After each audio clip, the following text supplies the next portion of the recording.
মানিকগঞ্জ সদর হাসপাতালে এক গৃহবধূকে ধর্ষণের অভিযোগ উঠেছে। জড়িত থাকে আটক করা হয়েছে 2 আনসার সদস্যকে। পুলিশ জানায় রোববার রাতে ব্যাটারি চালিত ভ্যানে বেতিলা এলাকায় যাচ্ছিলেন স্বামী এবং স্ত্রী।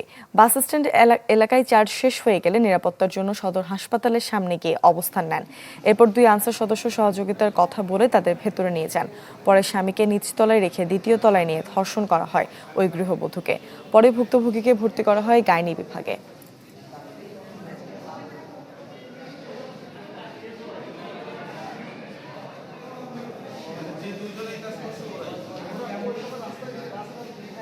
সে আমাদের দুজনকে আলাদা করলো, ওরে নিচতলায় রাখছে আর আমার দোতলায় নিয়ে গেছে।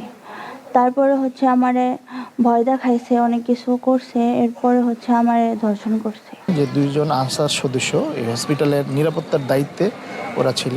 ওই মেয়ের দেওয়া তথ্য অনুযায়ী তাদের দুজনকে তাৎক্ষণিকভাবে আমাদের পুলিশ হেফাজতে নেওয়া হয়েছে।